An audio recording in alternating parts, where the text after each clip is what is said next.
Hello and welcome to the Southbound Sports Show. I'm your host, Richie Leahy, here with my co-host, Maddie B.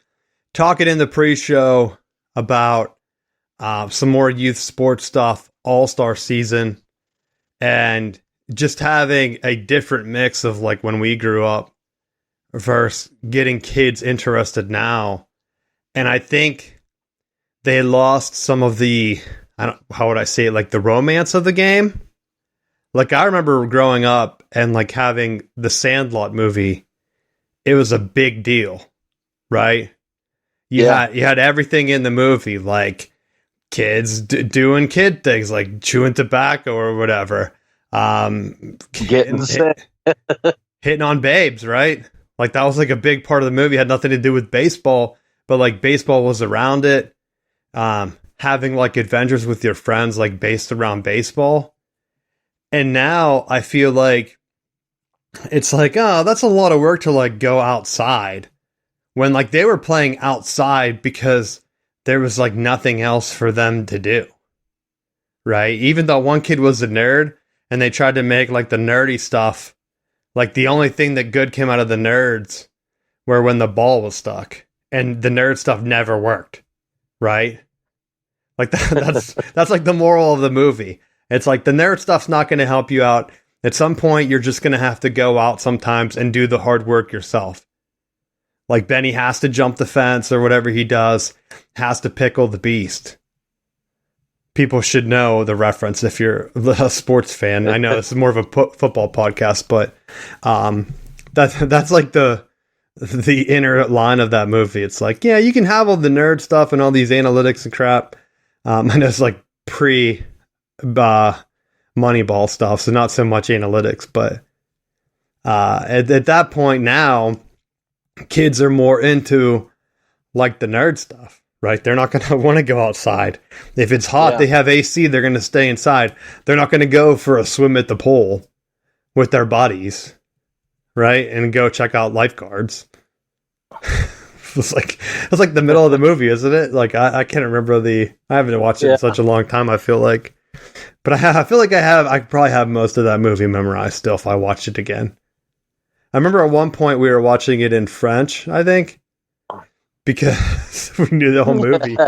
And then we would learn like phrases from the movie in French. It's like, all right, when you're putting each other down in French because of like the insult scene, it's like, maybe your parents shouldn't be letting you watch this DVD or whatever it was. Because the VHS we had, I feel like we had every copy of it. It had a VHS. That didn't have it. When the DVD comes out, it had the language tracks. So it's like, do I really want to watch this again? Let's just pop it in French so it's not as annoying. And then after watching it 100 times in French, you're like speaking French with your brothers. Like around the house. Like a bunch of Canadians. Well, that's like I will never like remember any of it off the top of my head, but like if I was like out, like if I ever traveled to Canada and someone came up and was speaking French and I just understood him, I'd be like, oh my God, we were speaking the exact words that were used in the Sandlot movie. I know exactly what these words are. But I don't know. I feel like if you want to hear more of our argument, go to southboundsports.com. You can sign up for the Patreon. We have the extended show. Doing this a day early this week. Getting into some more off-season stuff. So, football's coming up. Do you have anything you want to add about youth sport leagues? Just as a general tip, I think being mindful of your cell phone provider and making sure that you have current cell phone numbers provided is a helpful thing. Because a lot of times, as we're getting into some of these, communication has become a lot easier in this technology age, but I think it can also present with some challenges. And I was just hearing a story recently from another coach about how a parent was trying to tee off on about not knowing anything about dates for when stuff's happening. And on the registration form, they gave a number that they weren't using anymore. I was like, well, whose fault is that? I know. That's where actually what our leagues down here started to do was use like an app instead, like a coaching app. And I think I have like 3 different ones at this point. But it is a good way if people are like changing numbers or whatever, where if you give them an app that's also a website, there's multiple ways for them to get it, where they can put it in email or a text if you really want to get the option. And I think a lot of leagues are probably doing that. Unfortunately, like you can't remember because like classrooms have different apps like that. Coaching ones have it. But sometimes it's like I'm getting notifications for like older football stuff and things like that. And it's just, you wish that there was a way to only get the relevant notifications when you're part of a bigger league like that. But I'd rather have the knowledge than not have it at all, I think, right? But absolutely.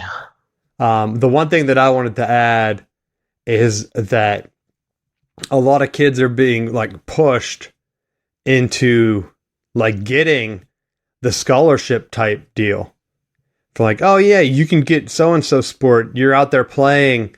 And like, I hear kids down here, like playing lacrosse, getting pushed into like lacrosse and stuff because they might have that opportunity, but you're playing against like a sport that maybe not that many people play, but still trying to earn a scholarship is going to be tough because not every school has that with like scholarship opportunities compared to something like, I think probably basketball, maybe baseball still would have like the most opportunities, I would think.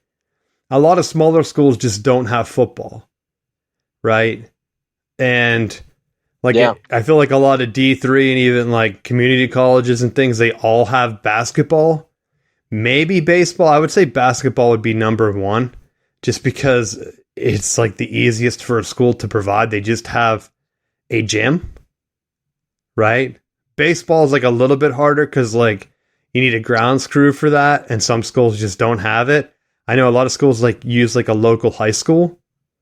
I've seen some community colleges and stuff that like have the school built right by the high school. And if you're really trying to get the best bang for the buck, even if you don't know if you want to play at a big time college, playing like the JUCO route is a pretty legit deal, right? Especially if you're from a school where you don't have any connections or have any scouts coming. Go play a year or 2 there and see if you get that interest. And if not, you get a lot of the basic exploratory classes out of the way for free anyway, right? Because I know they don't like provide a scholarship per se, but they will like just knock off parts of the tuition or whatever if you're involved. But I guess it kind of depends on like what the schools are or whatever. Some of them you have to pay your own way, and I think that's going to continue with NIL. Because I think the NIL stuff's going to take away opportunities from some of the smaller schools. Because unless they're getting bankrolled by big donors or like local businesses that are putting out ads and they want to use like local athletes or whatever, I think some of that's going to kind of go. Yeah. But I mean, the only thing I was going to mention with that is like Sankey, the SEC commissioner, I think is what he is. He was he went up for like Congress again, or he's like telling them that they need to get involved for the NIL stuff. And if my feeling is there's already tiers where D1, you have to offer so many scholarships because of Title IX. D2, it's a lesser number. And then D3, it's even smaller, or you can't provide scholarships or something like that. You have to do other need-based aid. And having that as like a tiered system with NIL, that kind of goes away at some point, right? So like for me, it probably would have been better with me playing, because you have someone that can like go out and like do whatever. You might be able to get some NILs. I wasn't afraid. Like during like fundraising stuff, we would go out and try to get fundraising stuff started. I even tried it in high school and got in trouble because they were like, you can't be doing that. It's like, why not? Like, why can't you? If you're doing like a car wash or whatever to raise funds, why can't you just be a couple of go-getters and go like start stuff yourself, you know? But it has to go through the school. So now with like NIL stuff, I feel like the school can set it up, throw any idea on the table. If you're a smaller school, like get some ideas out there and see what you can get done. especially if the kids get a cut of it, right? Yeah. I feel like that's going to give maybe not so much expand recruiting for a school, but I think that's going to raise the reputation like locally. I feel like whatever, and this is like nationwide, whatever the local school is gets a bad rap by the local like high schools around it. Like whatever the college is closest, people don't want to go there because it's too close to home, right? But if they see their buddies going there and getting NIL money, then they're going to want to go there. Unless like you're growing up near like Harvard or something, or like one of the D1 schools, probably. People aren't going to grow up and be like around it. But I think a lot of the smaller schools, people grow up there, they're like, yeah, I don't really want to go there. I'll go to a similar school 100 miles away. It's like, oh, is that like West Virginia's version of the same school, or like Virginia's version of the same school? But that's my stuff. The NIL stuff came up again, and I see youth sports, and I hear parents talking about it, and like kids trying to like, hey, we're quitting the youth team because we're going to go work out at so-and-so training place and really try to push for a scholarship. And it's like, all right, hope it works out, since you're like changing your family dynamic for something, right? That you don't know if it's going to work out or not. And I feel like if you're pushing a kid so hard, is that where the resentment comes in? What if they get into college and they hate the sport at that point? Well, I think you see that a good bit because they just grow tired of being pushed, and it just causes people to fizzle out. Well, even now, it's like the Northwestern thing we talked about last week. I know I was over the top with it. It's off season. If I want to joke around, I want to joke around, because to me, the response is a joke itself. That's kind of the satire parody stuff of it. And the administration doesn't care, right? They hired the same coaches. Didn't they just bring everybody back and name an interim that's been there? Yeah, the defense. Oh, yeah, that's a great vote of confidence to a change of culture. Bring the same guys back. Awesome. If I was a student there, I'd be putting in my transfer immediately. And like I said, the timing was suspicious as hell, because the Big Ten Media Days are coming up. They did the announcement where they did try to bury it 4th of July week. Then they tried to keep the coach. Then they fired him, kept the other coaches, but now the players are in such a position because training camp starts in like a month or whatever. Not even, right? It's less than. Yeah. That they can't just transfer. Who's going to take them? Like, even players that like might want to transfer to like Colorado or something, where Deion's going through players left and right, you're still taking a hell of a gamble, because if he doesn't want you and you already put in your transfer and you're coming back, it's the same coaches. They know you. They can just blackball you. Like, I would have zero confidence in the coaches coming back. Northwestern sucked ass. They were like, what? They've been winning 1 or 3 games a year? Like, they've been awful. There's zero way that you can say, hey, like, we're going to bring these same guys back. And I know that they're in the same predicament because the timing worked out against them.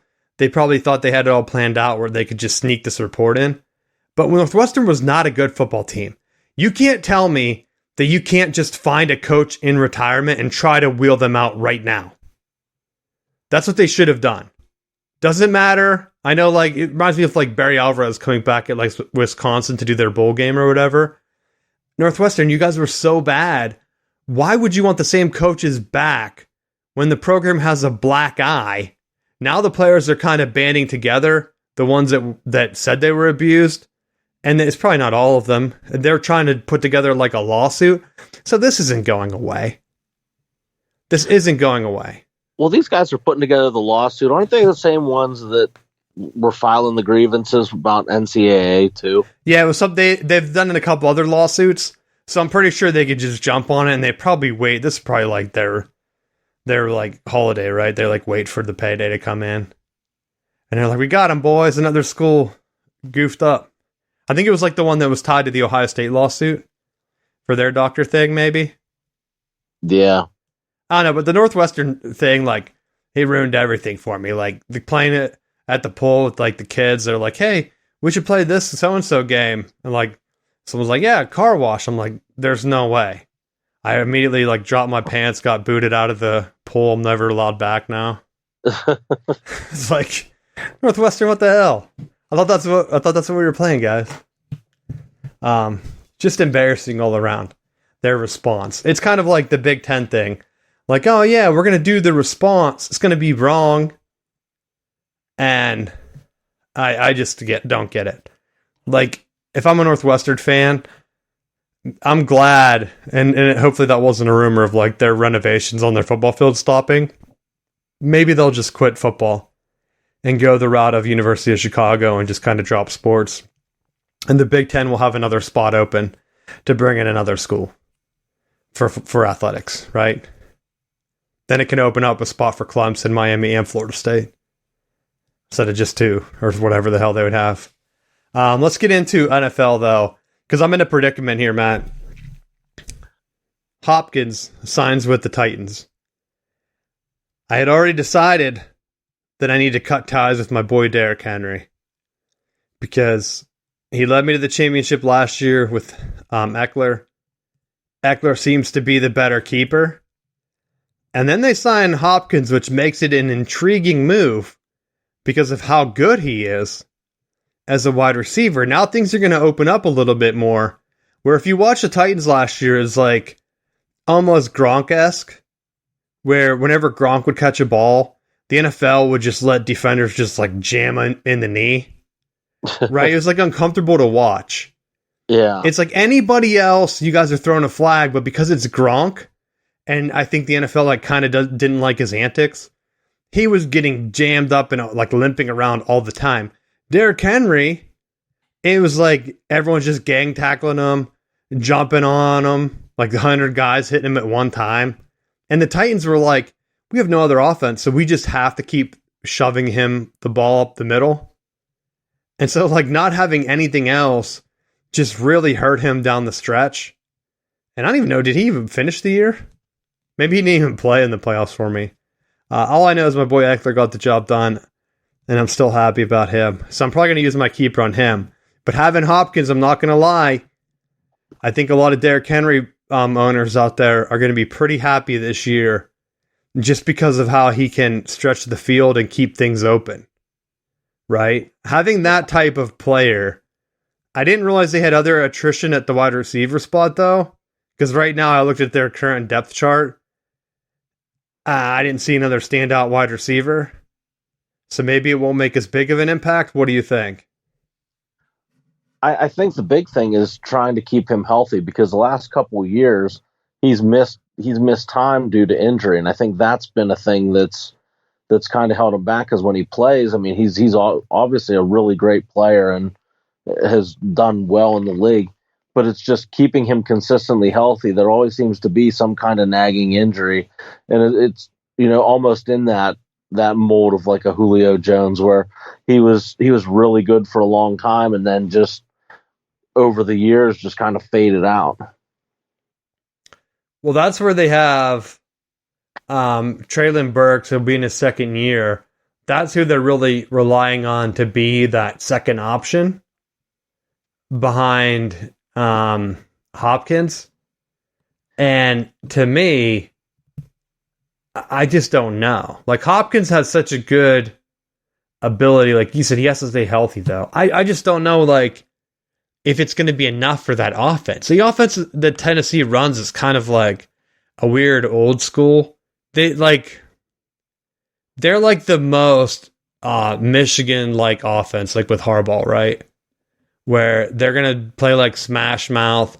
It's nothing going to be crazy. The other teams aren't really going to stop it. I think that's why you hear a lot of stuff about like Vrabel leaving to go to Ohio State, right? That's like a wet dream of some of the Ohio State fans because they see Ryan Day running like his spread offense and Michigan just plowing through it the last 2 years, where if that happens again, they're all going to want Vrabel to come. And could you imagine that game? It'd be like 6-3. Vrabel versus Harbaugh. Both have quarterbacks that, like, it seems like they're developing them, but then as the years go on, they get worse as quarterbacks for both coaches, right? I mean, Harbaugh in the NFL was unstoppable with quarterbacks. He's like pulling rabbits out of hats. In college, it's almost like he's like, these are just kids. They don't understand. I don't know if it was like the offense is too complex for him, but like Vrabel's doing the same thing in the NFL, where it's like every year the quarterback decision making just gets worse and worse, and it's like, is it the coaching thing? Like, realistically, you can't have, not even the rookies coming in, they can't make any reads in this offense. And the offense should be simple. You're handing off to Derrick Henry, and you're throwing it up to wide receivers on the outside, right? Like, if they could only scheme a quick passing game to go with the running game, like, they would probably win titles. Both coaches. I feel the same way. So it's like, all right, do something on offense. So maybe Henry can do that. Like, they have to open up lanes for him, though. I feel like they don't have the change of pace back, though, that they can mix up with. Maybe that's what they need. Well, they do have Will Levis, and they have Malik Willis, and they have Tannehill. Maybe they just do more design quarterback run. Maybe that's the option. They drafted Hassan Haskins, a running back from Michigan. He's like a pounding running back, so it's not like he's going to be catching balls out of the backfield and like going crazy. So that's what I want to see. What happens with the offensive play calling too? And unfortunately, we're not going to know that before fantasy drafts are due. Right? Yeah. We're not going to know. But that's the most intriguing NFL story that has happened for a while, right? They're doing like the franchise tag stuff where, did Derrick Henry, did he get the franchise tag? No. So Saquon Barkley and Josh Jacobs have not signed their franchise tag stuff. They're supposed to hold out. Tony Pollard signed his for the Cowboys.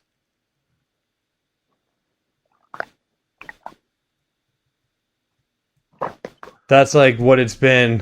What Derrick Henry, he's like tweeting stuff about taking the running back out of it. That's why I think, I mean, there's so many of them where NFL scouts are saying, they're saying just franchise a running back one time and then get a new running back.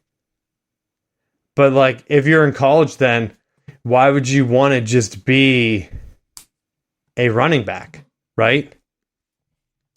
That's the intrigue with Michigan this year, because like Blake Corum came back and Donovan Edwards is like the receiving running back. And I've seen some things mixed up where he might be like playing in the slot. And honestly, why not? Right? He already proved himself as a running back last year when with the broken hand, he destroyed Ohio State's dreams with those 2 long runs. So it's like, all right, if Corum's going to be the every down back, why not just play as a wide receiver and try to be more of like a flex type? But it always cracks me up because, like, financially, running backs really get knocked, and they say, "Oh, you can just pull any 7th rounder out of the gutter and make them a Hall of Fame running back behind the line. Like, everything's line oriented and scheme oriented." But I mean, it's all fun and games until you're the team that doesn't have that running back. So I mean, I do think to a certain extent, like, there is some knock on the running back position that you can kind of hide it in different ways. But at the end of the day, I really think if you have a good running back, I mean, to me, that's a game changer for your offense, because if you have that bell cow, I mean, you saw it with Marshawn Lynch. You see it with Derrick Henry. You see it with, the hodgepodge of people that when it's go time and you have that running back that can do it for you, it's a huge help to your offense. And I feel like the running backs everyone talks about, maybe it's fantasy keeping them around, right? Because like a lot of running backs are the team. Like Saquon Barkley, Derrick Henry, until they got Hopkins anyway, right? Like that was like the team. Yeah.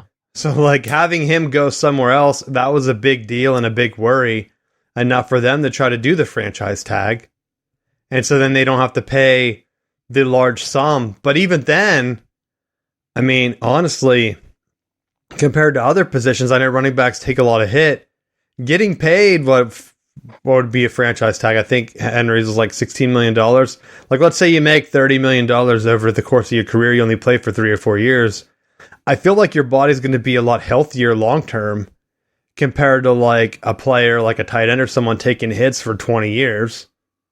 But maybe I'm wrong. And a tight end wouldn't make as much money as a running back. Right? No. Unless you're like big time. Like a flex wide receiver like Kelsey. But then even at that, like when you have a running back that, like that was one of the issues that with Le'Veon Bell that got him in contract disputes with Pittsburgh, was that they were trying to pay him at a running back scale. And he said, well, I catch passes out of the backfield. I should be paid higher at the wide receiver scale.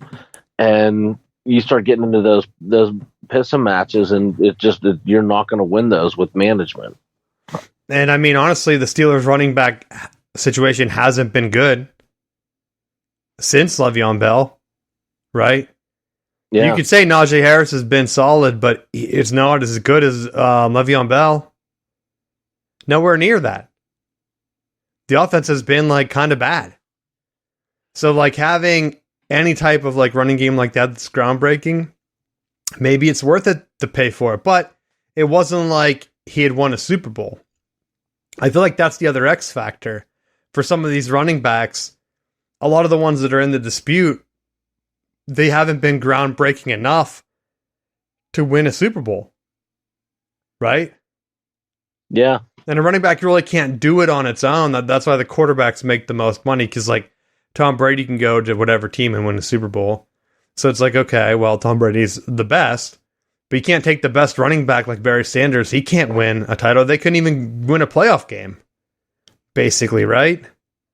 Yeah. So at what point is that a value for your team? You need a lot more than just that. You need to be able to stretch the field. So that's my thoughts on it, you know.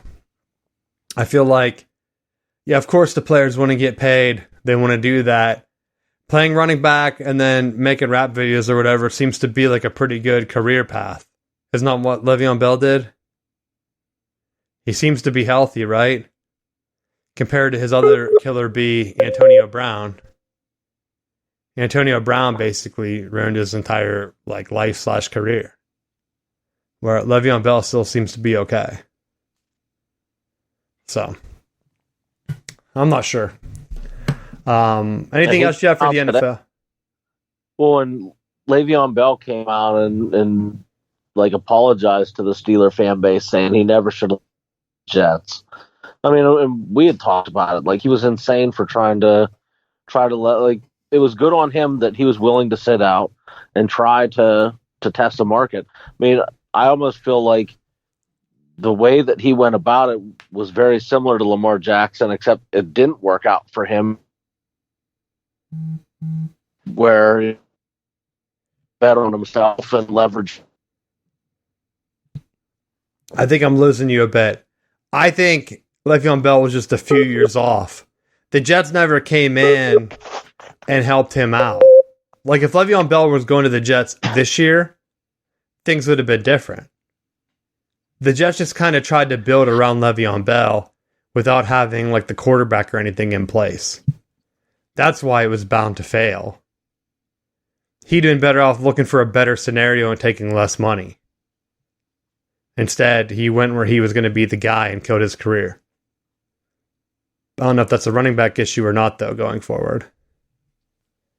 I don't know. You back on? Do you have anything else for the NFL? No, that's it. I did have one thing here before we get into the back around to college football stuff. What do you think of the 76ers? They're saying that Embiid wants to win a title, and he's willing to leave Philly to do that. I would be really frustrated if they lost him.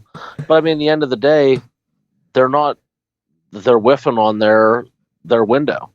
They feel like they have a decent core. They're one or two players away from really being a championship contending team.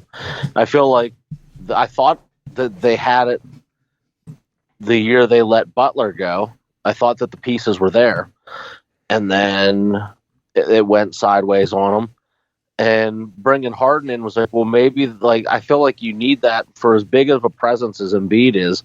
They need that outside shooting threat, almost like the way the Lakers worked with Shaq and Kobe. Like they need that. They have the inside presence, but I think to balance it out, you'd really need to have that really good shooting presence on the outside that they don't consistently have.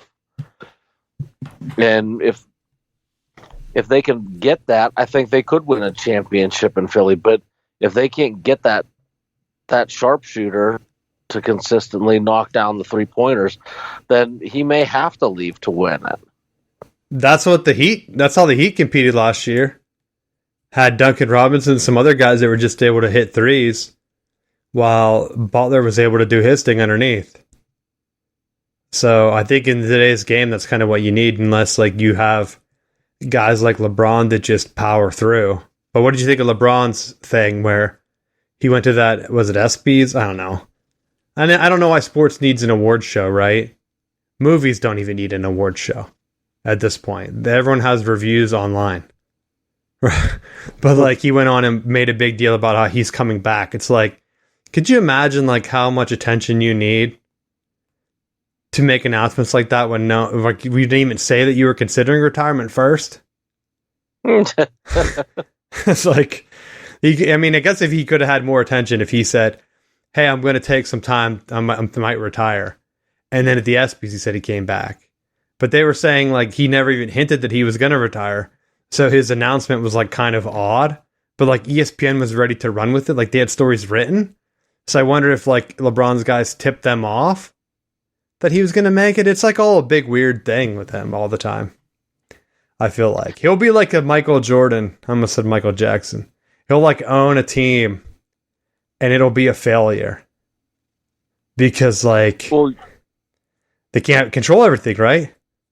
I agree. And I think you see that with so many of his extra things that he's trying to do. It's he's trying to have a hand in everything, but he needs to just focus on being the best player he could be and not get himself distracted. He'll be an owner. He'll come out of retirement like Jordan did, try to win a team. 100%. And he said for years that he wants to potentially play it with his son. He's willing to hang on. He's said that for a long time now. But isn't he coming in? That's why I thought he would just automatically back. Isn't his son coming in this year or next year?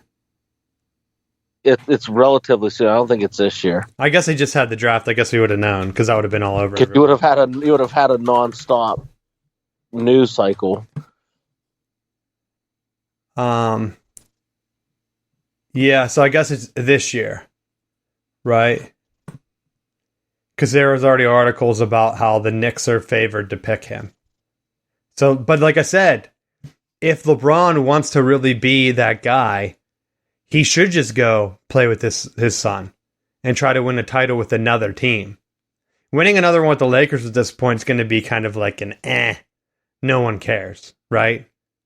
Because you went to the biggest franchises that were already successful before you. The only one that hadn't won was Cleveland. And then he left again, which soured that entire thing. If he wins one with the Knicks, that's another unbelievable thing, right? Yeah. Selfishly, I could say I should come play for the Celtics because then maybe he'd win one. But honestly, he should go to another tortured team like the Knicks or the Sixers and try to win a title. Like if he went to the Bulls and tried to be like a Jordan, like no one would really care, right? I mean, the Bulls haven't won since Jordan, have they? I don't think so. No. But like even like going to like the Pistons or someone that's kind of won semi recently, even though they've been bad, like no, go to a team that's been like historically close, like the Knicks or the Sixers that haven't won, at least in my lifetime, I don't think, and get it done there. Or did the Knicks win one? No, they lost to Hakeem, didn't they? Ewing? Yes. I can't remember how that Space Jam movie ended, right? The Monstars came out and took the title away from Ewing. It's like LeBron could really come full circle. Bring Patrick Ewing back for Space Jam 3, and they do like a Knicks title run. But yeah, let's get into college football now. The big news come out with Tennessee, the Volunteers, where they came out and were paying like thousands of dollars out of, was it Pruitt? Was he the coach at the time, I think? Yeah. Him and his wife were directly paying recruits. And so they didn't give them like the death penalty, which any other team, like honestly, they took the wins away. It was 11 wins, Matt, over 2 years. So what, they go like 5 wins each year?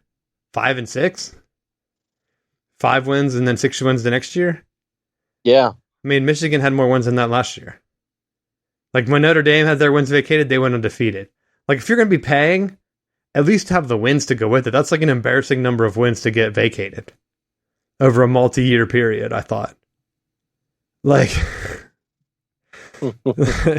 even Northwestern would have more than that, right? Because didn't they win the Big Ten West? They had 3, and then I think they would have been, maybe I'm wrong, but I thought they would have at least had 11, right? And they were bad. Yeah. Over a 2-year period, the last 2 years. Maybe I'm wrong. Maybe I'm thinking of 3 years ago. Oh, no, because Michigan won the last 2. They didn't beat Northwestern. So it would have been 3 years ago. So I'm going to be wrong on that. But I will say with this, with the NIL stuff, I know this is before NIL or whatever. No one cares. I don't care about the bowl ban either, because my theory is Tennessee could have been close last year to make the playoffs. I think for the sport to continue to grow, we need new teams in the playoffs. I know Tennessee is considered like a blue blood. They would have been top 10 wins all time, and this kicked them out of the top 10 list. Did you know that? No. So I don't know if Winsipedia is updated, but I read an article about how, like, when they take the wins away, this one, what the heck? They're saying this isn't secure of a website? Did someone take over Winsipedia?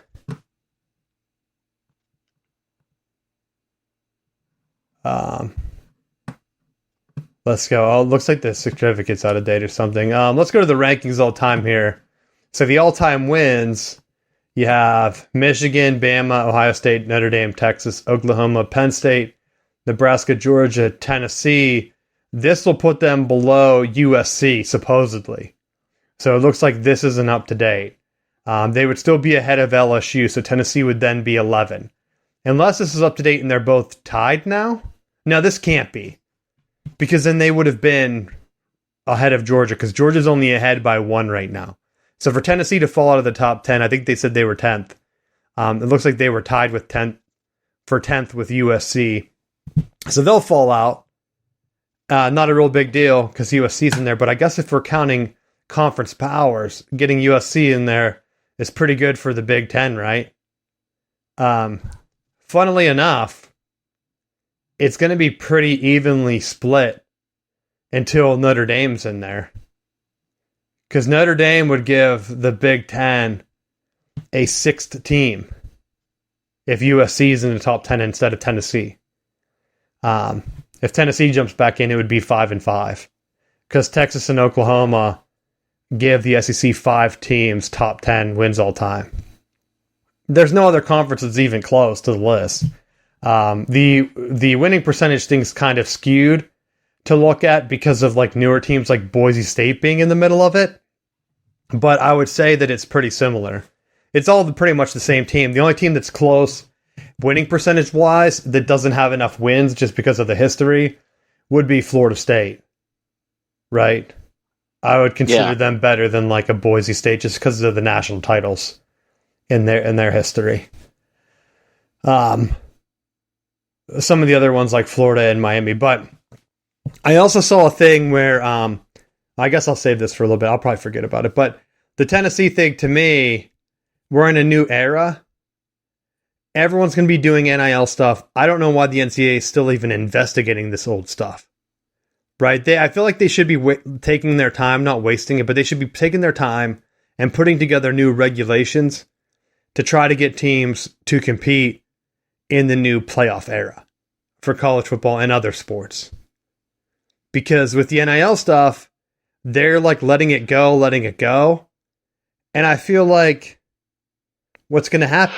Are they going to hit Texas in 5 years because of all their car shenanigans? Right?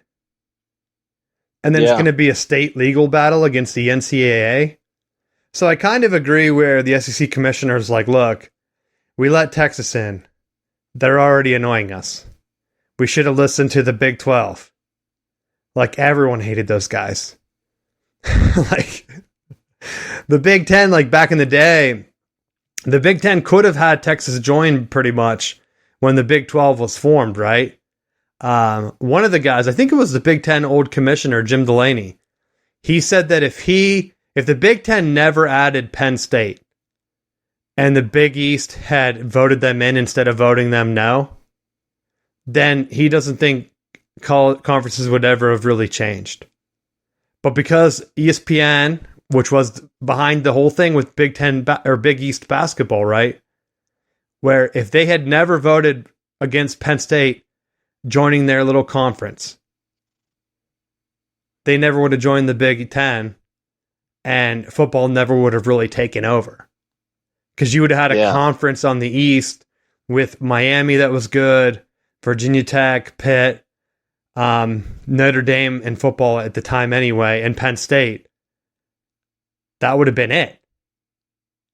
Like, a lot of those schools, actually, I think I read a report that said every Big East program has fallen off since the Big East turned basketball only. West Virginia took a dive. I think they said the only one that really might not have fallen as hard is Pitt. Which is funny, right? Because like Miami hasn't won anything. Virginia Tech's completely dead. Virginia in the Big 12, or West Virginia in the Big 12 is like doing nothing. Pitt's the only one that's like winning the ACC, even though it's like not as much, but they really weren't winning the Big East either. So they've kind of just stayed the same. Because I think that when they won their national championships in the 80s, Pitt was still independent, correct? Yeah. Because like, so some additional background, because we're going way back into a deep dive. I don't know if a lot of people even know this. I'm going to look it up to try to get the exact dates. So in the like the 70s, 80.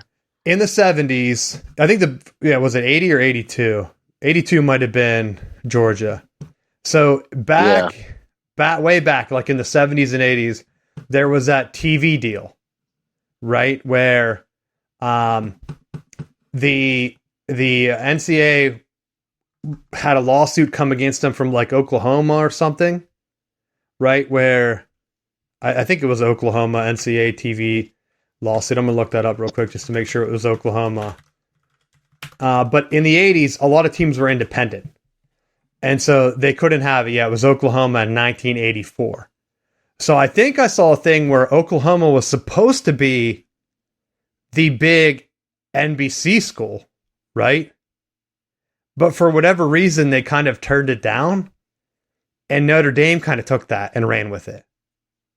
Which would have been kind of changing history, right? Because Notre Dame was still trying to get into the Big Ten around this time.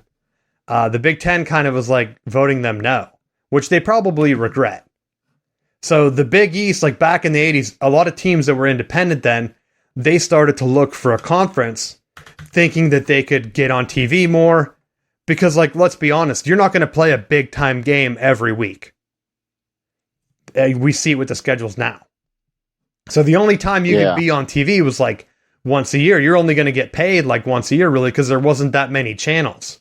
So around like 1979, it said that this founded with the original schools, which was Boston College, Connecticut, Georgetown, Providence, St. John's, Seton Hall, Syracuse.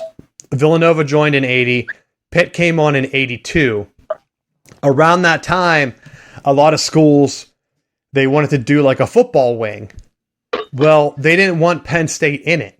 So in 91, when Miami, Rutgers, West Virginia, Virginia Tech, and Temple all joined, they didn't let Penn State in or whatever, for whatever reason. I don't know if Pitt told them not to vote them in or what. They weren't good at basketball, Penn State was. So that was kind of the reasoning behind it. Boom. Penn State goes to the Big Ten. All of those schools in the Big East, they eventually put Notre Dame in 95. They kicked Temple out, right? They kicked Temple out eventually for being non-competitive. So could you imagine if they would have taken Penn State Penn State instead of Temple? Or heck, would Temple have even been relevant if they took all three? Maybe having Penn State in the conference would have elevated Temple's game, right? Because you had Pitt and West Virginia rivalry, which might have stayed the top for both of those teams, and you might have had a Temple-Penn State rivalry on the other side of the state, right?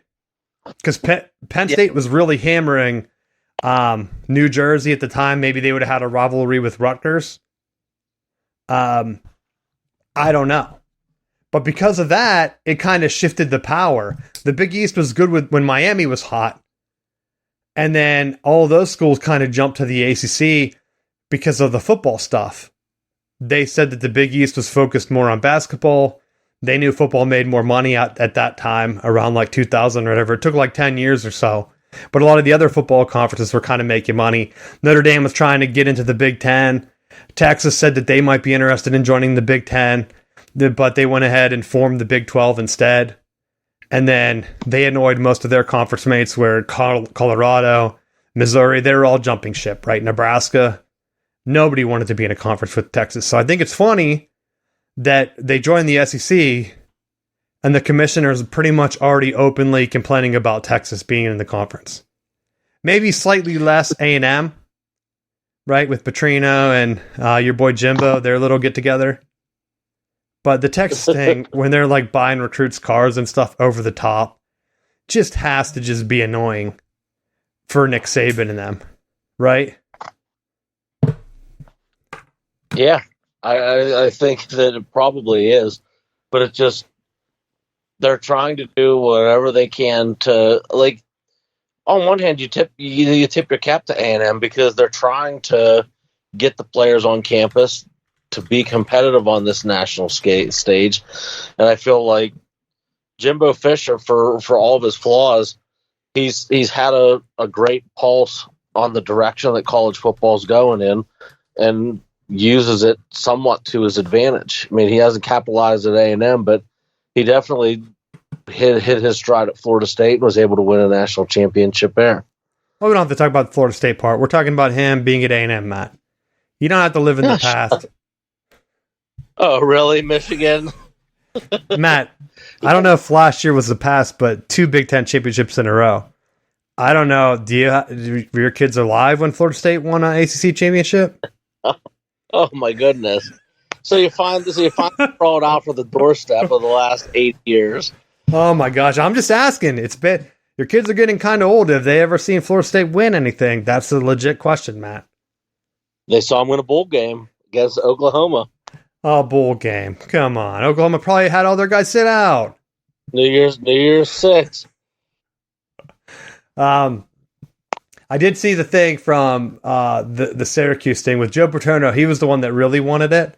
So do you think that would have soured some of the Big East football if that had happened? Like if that scandal were to hit? Or maybe it wouldn't even have mattered as big, right?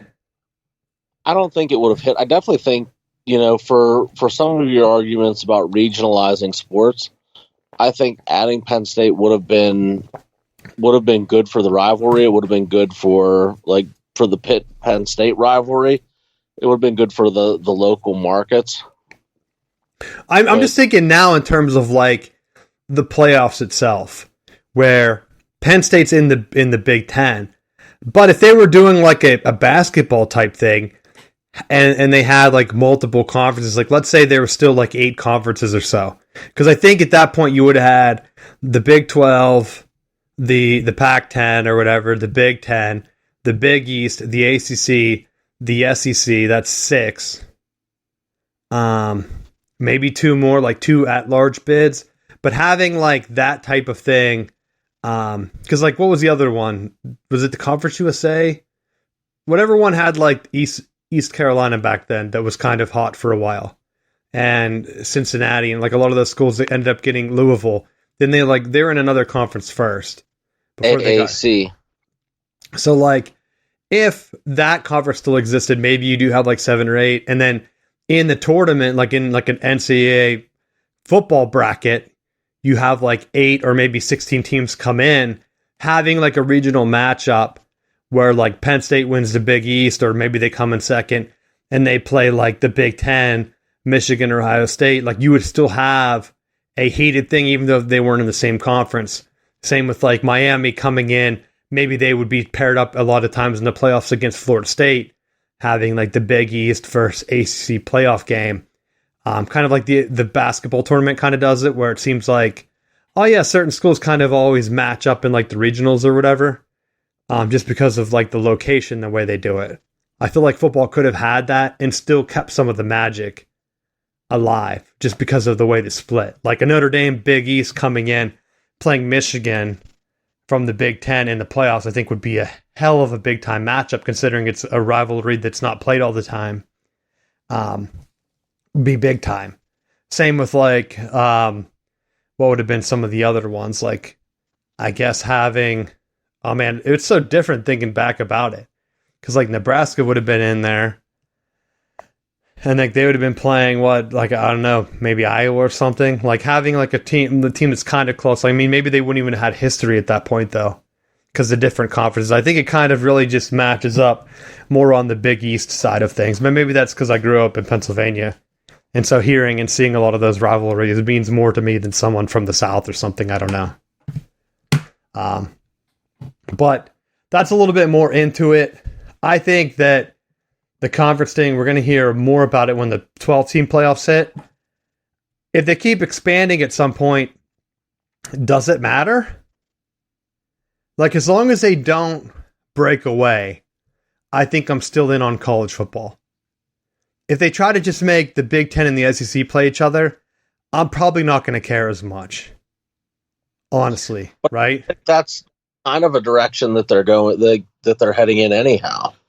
I don't know, the way the states are kind of in this, like I really don't think they're going to leave their smaller conference mates or non-conference mates behind.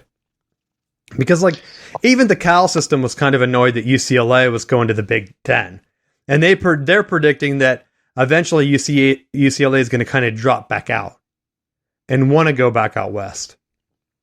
And I mean, these things go on for how many years? They only have so many contracts. I mean, if they do split apart away from the NCAA, how does that work for other sports? Because like if you don't have Stanford in, they put a lot of Olympians in the Olympics, right? So like half of their sports, if they're not playing in this NCAA, does that kill sports for Stanford? Because they're not going to get like the NIL or the TV deal for like a swimming type deal or whatever. Would they just start going to Texas or Michigan or some other school that has success in swimming or whatever sport you pick? Right?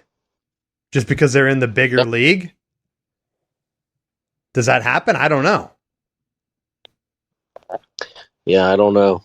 Because like there are still so many schools, like I keep hearing about how Oregon and Washington don't deserve to be in because of the TV numbers. But like, oh, let's say that the Big Ten and the SEC broke away right now and they didn't include those states. Wouldn't that be kind of weird? Like you don't have any Western states in except for 2 LA schools? And if they do join, they're only in the Big Ten? And why the hell is the name the Big Ten? Or are they just going to combine? Because like ESPN would have to be like, what if ESPN implodes? Because they keep, I feel like they make cuts every year, right? Yeah. How are they going to keep funding this other super conference? Because right now, they're butting heads. Having them merge into one might make it better for them to do TV deals, but then they also can't negotiate against each other. So I feel like you would have to just flatline, right? Maybe I'm wrong. I'd feel kind of bummed, like, if you never got a Pitt-Penn State game again, but you're locked in with Penn State Rutgers? Or, like, Penn State Vanderbilt? Like, it'd just be odd. West Virginia, like, they're just done? I feel like that would hurt their entire school. They join, like, a West Virginia, like, regional conference where it's, like, them, Marshall, and Pitt, and, like, a couple other schools. Do people... Because, like, if... Honestly, like that could be a scenario. If that happened, does the city of Pittsburgh just quit really paying attention? Like, I have a hard time believing that Pitt alums are just going to start cheering for Penn State in this new Super League, which it seems like is what the TV networks think will happen, right? Penn State would be the de facto state team, kind of like Ohio State. Everyone in Ohio cheers for Ohio State. I feel like it's been hundreds of years. People just aren't going to randomly start cheering for Penn State if you went to these other schools. Or it's they're banking on either people rooting for Penn State or actively rooting against. I feel like, though, if your team doesn't have a chance to even compete with them, you're just not going to care. It's kind of like my XFL, USFL arguments. Like, yeah, you're picking teams, but you're alienating over half the country because you only have 8 teams. How is someone like in North Dakota, like, they're already alienated from the NFL, right? But there's a team that's like kind of semi-close to them that's marketed as their team. They're the ones that they get to see on TV or whatever. For the USFL, you don't have that at all. Like, you're not going into Walmart and seeing gear from a USFL team like you do an NFL team, right? Yeah. You go to like a Walmart or a Target and they go to the team section, you'll see whatever the local college is and then whatever the local NFL team or whatever is. So having that type of deal to you, like Pittsburgh market will just be flooded with Penn State stuff. And maybe at that point, Penn State just becomes that large of a system that everyone in Pennsylvania just goes to Penn State. So my fears won't matter. Pitt will just become more of like a private type school and shrink smaller. I don't know. I really don't. Like, I feel like it's going to be hard. Like, if you're a kid that went to a school that's like a little bit lower, right, and you're left behind, you're just supposed to like cheer against your team and then like pick their rival. Like, let's say you're a Cincinnati fan. You're watching your team grow up, make the playoffs, get more competitive, jump up into conferences. You're donating money, like you're getting invested, and then 10 years later, they're like, you know what? Not invited. Sorry, you're Ohio State fans now. Like, wouldn't that just sour you on the entire thing? It's yes. Like, no, I'm just going to be a Cincinnati fan. Like, I'm not going to be an Ohio State fan ever. I'll cheer against them, but I'm not going to watch them. Like, you can say, like, yeah, I hate them. It's like if people were like, yeah, I hate the Cowboys. Like, do you watch every Cowboy game? Some people do. I get that. But most people are just like, nah, I don't like them. Why would I watch that? Like, it's like people, same with like video games. People are like, yeah, I hate that game. I put 200 hours into it. It's like, then why are you playing it? Like, the same thing. Like, yeah, I really hate baseball, but I'm on 3 teams. Like, okay, I guess you don't hate it. I guess you don't hate it if you're on 3 summer baseball teams. That's my loop back to our beginning convo to end the show. I had friends that were like, man, I really hate playing baseball, but yet they would be on like 3 teams. And it's like, man, you're in college. Why are you even playing anymore if you hate the game? You could just walk away at any point. No one's going to come in and say, like, you know what? You didn't play enough baseball. can't hire you for this job. Like at some point that's never going to happen. But I don't think like playing sports, like even in an interview might like help you a little bit or something. But like in long-term, like life type stuff, if you're not making NIL money or whatever these days, playing sports is great to like meet friends or whatever. But at some point, everyone has to hang it up. Because I still have people that are like, yeah, oh man, I really missed, like I could have went to a once in a lifetime like concert to see like my favorite band. They broke up the next year, but instead I had a summer league game I just couldn't miss. It's like, you can play summer league at any time. Like you can go out, you should like do other experiences, you know? Like, why are you still playing summer league baseball or football or whatever, basketball, 7 days a week? Right? It makes zero sense to me. Same with like kids playing youth sports. Like have a little bit of life, work-life balance, they call it, but like more of like a life sports balance because you're going to burn out, man. That's my ending thought. You have anything you want to add? I don't have anything for the final bell. I think you just don't want to put kids in a situation where they're having to pick between like their sport and having a social life, because in the end, like they're gonna remember that time with their friends, and they may not remember all the stuff with that sport and going to all the practices and doing that stuff. And I think if they're not fully invested into it, I think it's a big sacrifice for them to make. So I think that you have to find that balance. Some of my good memories from sports, like even when my dad coached, were not like anything related to the games themselves. It was more like something funny that happened after, you know? Yeah. Like, oh, I remember we like went for pizza and we did this. It's like, you know, baseball had nothing to do with that. Like you could take the baseball completely out of it and just say like, yeah, remember that one day we went for pizza? Oh, the story would be the exact same. It just started because we were at a game and then we went for pizza. But if we would have just said, hey, Dad, can we go out with my buddy and go get pizza? Like, it would have been the same exact scenario. So I think that's the one thing that gets me. It's like, yeah, you can do this or that. And I'm not like saying I'm against like sports or whatever. But to me, I still think at some point, and some of this is more like for like adults too, because like I still have friends and people I know that are like so into playing like adult soccer or whatever, or basketball, that they're not going out with like other friends or whatever. And at some point, you're the old guy out there. It's like, why are you still out there? Everyone else playing on your team is 22. You're in your 30s, man. You play 2 minutes a game. Like, they don't need you at all. But like, you can't come do so-and-so, like, whatever. It's like, all right, like, we get it. You want to play, you want to stay in shape or whatever, but make those choices. And then, who knows, maybe sports are it, maybe they're not. But that's all I have for today. Thanks for listening. Go to southboundsports.com.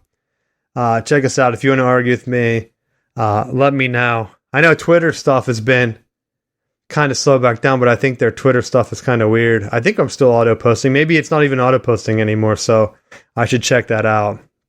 But yeah, if you're looking for our stuff, go to southboundsports.com. That's the best way to look for it, and we will see you next week.